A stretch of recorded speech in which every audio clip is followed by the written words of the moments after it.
I'd like to thank Benny for inviting me to this conference and giving me an opportunity to present this paper.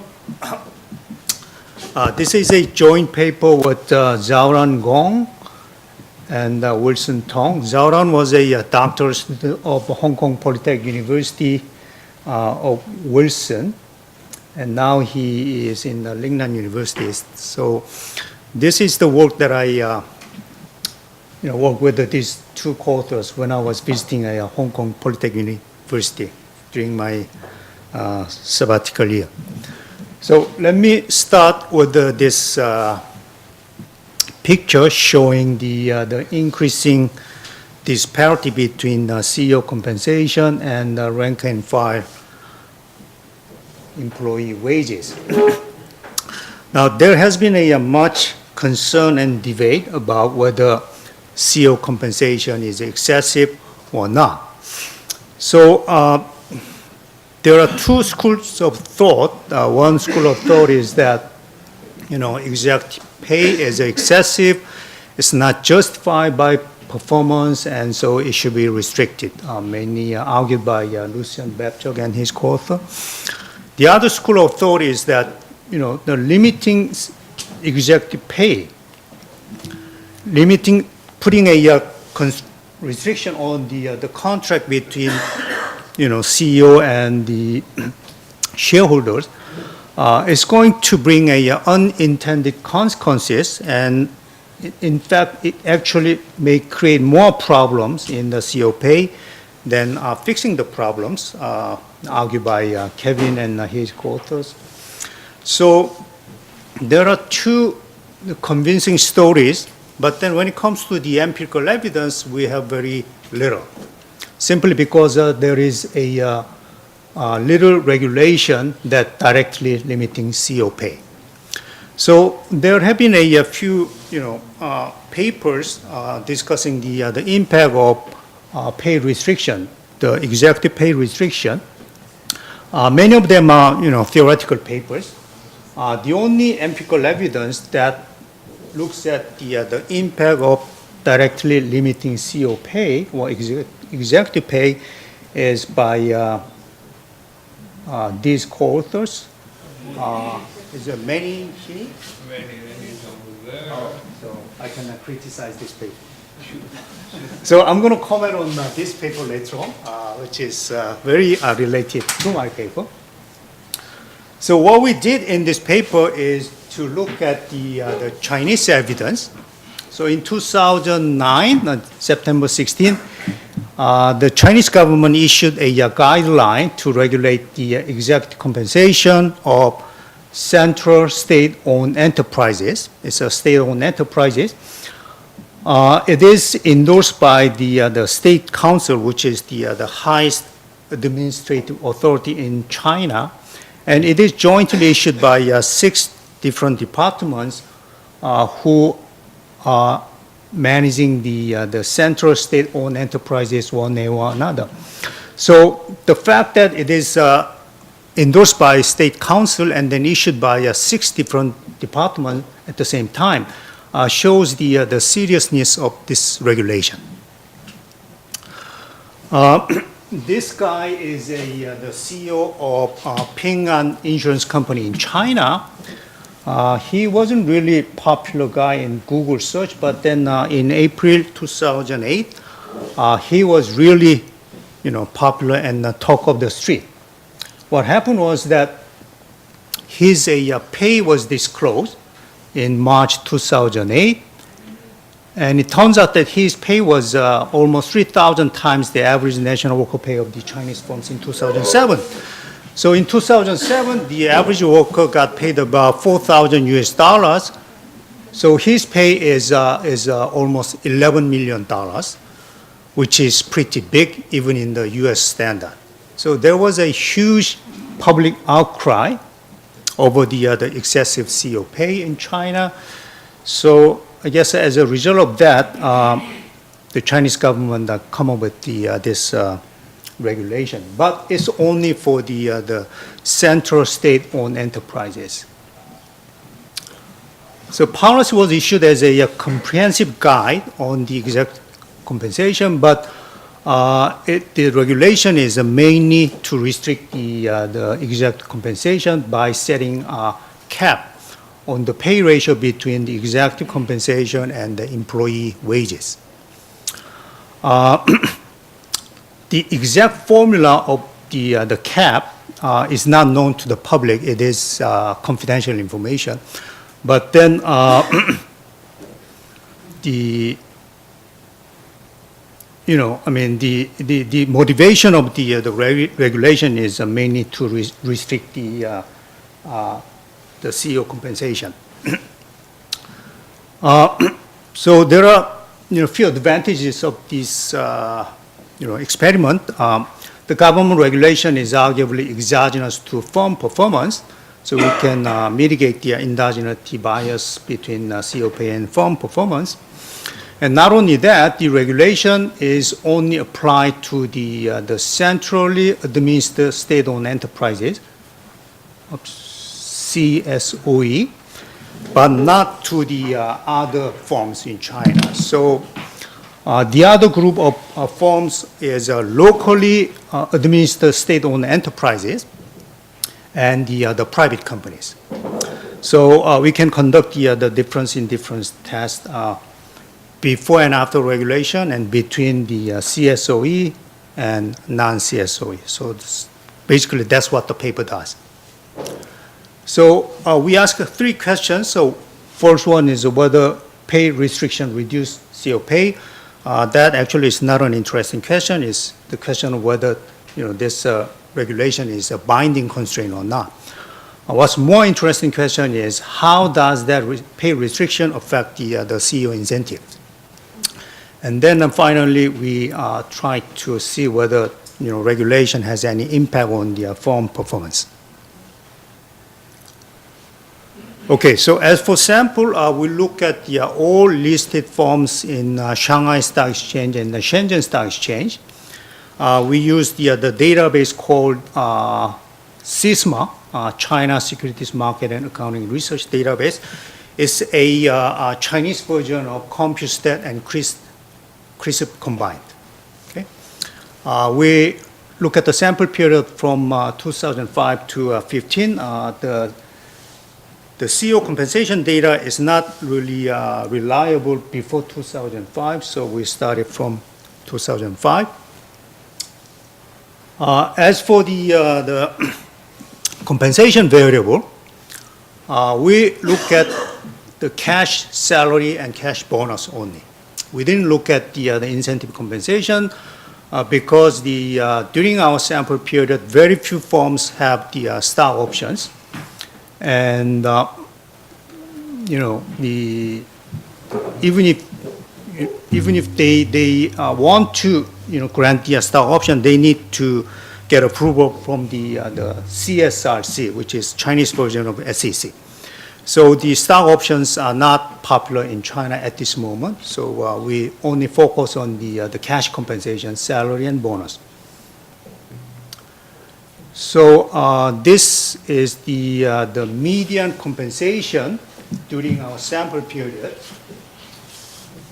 The blue line is the CSOE, CEO compensation in Chinese yuan. So 2005, about 300,000 yuan, which is like 45,000 US. And then that increased to 600, it doubles by 2009 and 10. And then starting from 2010, which is after the regulation, the pay is more or less stabilized, doesn't increase. Whereas the non-SOE, the pay level is lower, but then the firm size is much smaller. So even though the pay level of CSOE is higher, doesn't necessarily mean that they are overpaid. So as for the non-SOE, it continues to increase even after 2000. So it seems that the pay restriction is binding.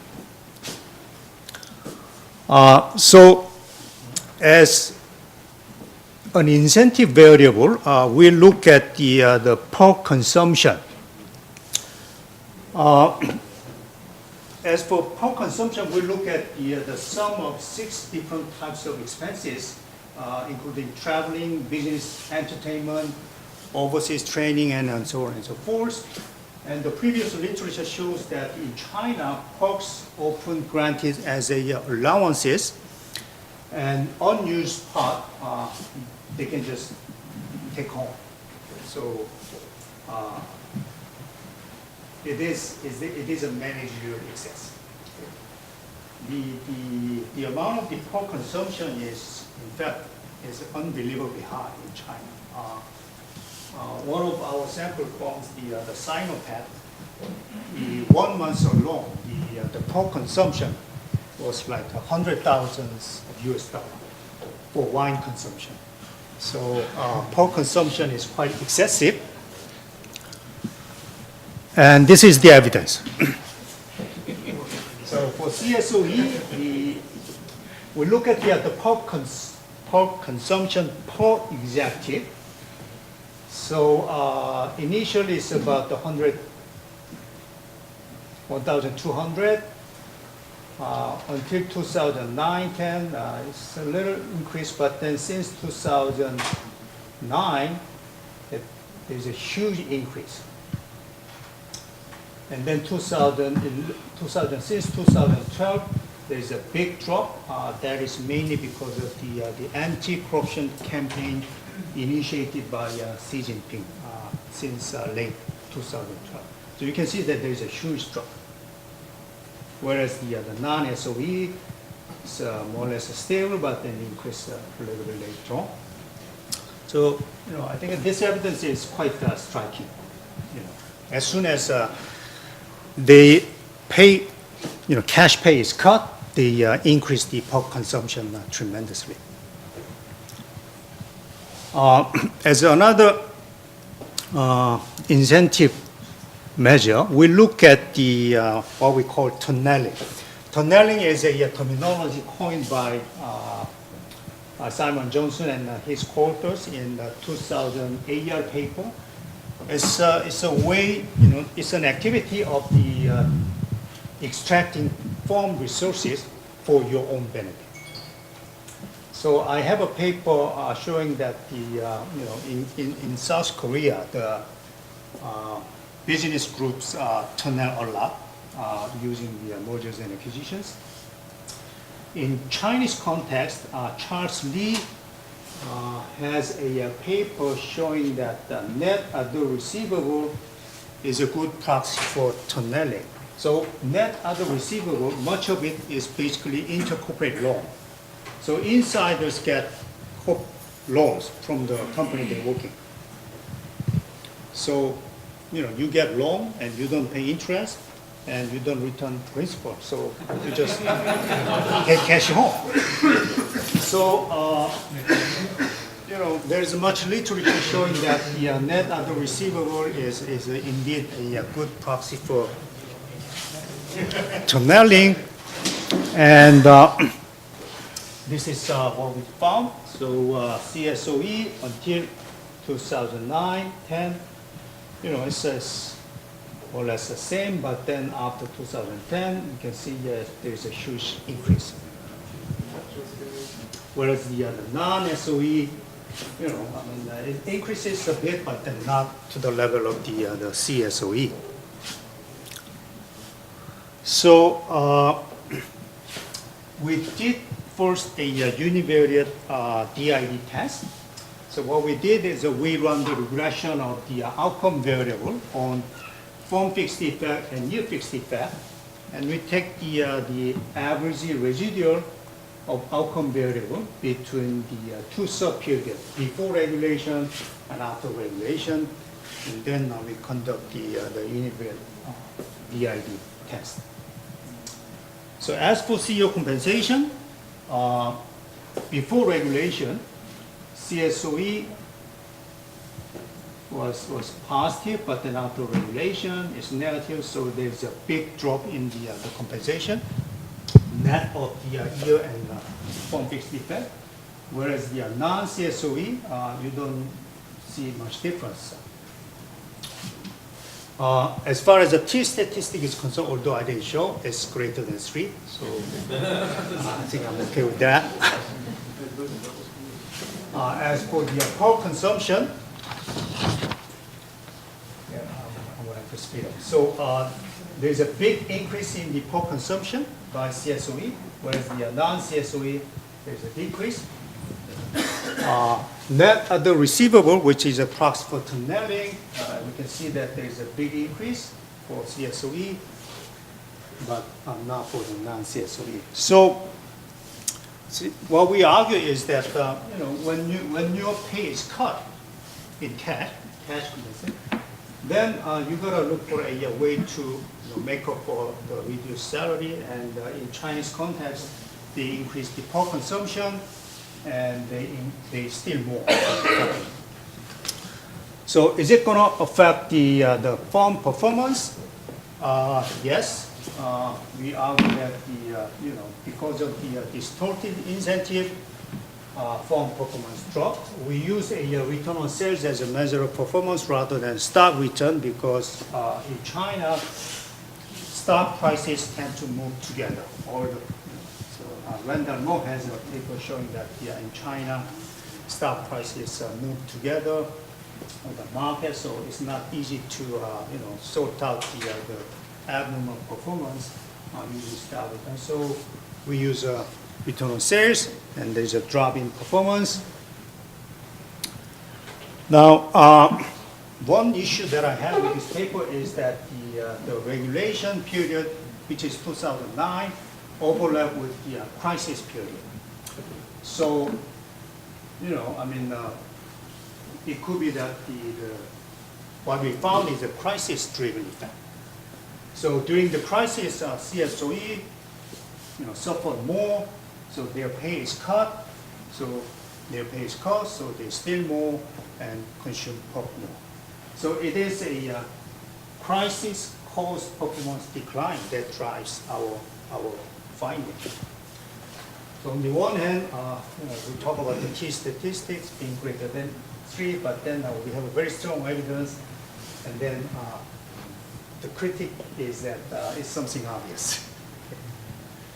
So what we did is that if crisis-caused performance drives our evidence, if crisis-caused performance drop, incentivize managers to turn more and consume more Perks, then we should see a more significant increase in Perk and the net other receivable from those CSOE with a poorer performance during crisis or after crisis. So what we did, we partitioned the sample, CSOE sample, into 2 groups by looking at the performance change around the crisis period. One with the high performance, the other lower performance. So if the crisis-caused performance drop drives our evidence, we should see that for this group of CSOE, we should see a more increase in the Perk consumption and tunneling. But we don't see that. Actually, the test of equal coefficient, we cannot reject them all. So we argue that it's not, they may have contributed, but it's not the crisis, rather the regulation. So that's what we argue. And then we have run a bunch of Robertson's tests. The Adman and his author have a survey paper showing that putting social pressure through low pay ratio, setting a pay cap on executive compensation is going to lead to unintended consequences, and I think our evidence support their view. But the Chinese market is different from the developed market, so we acknowledge that our evidence may not be generalizable to other countries. In fact, the Israeli evidence is the opposite to what we found. So I think in 2016, the Israeli Congress passed a law setting the cap of 30 times. The CO pay cannot be more than 35 times of the lowest worker rate. And on that day, they run the event study and found positive market reaction.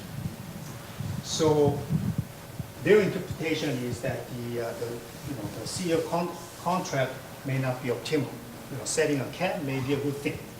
Whereas we argue that setting a cap may lead to some unintended consequences. So I think that there is much room for further study in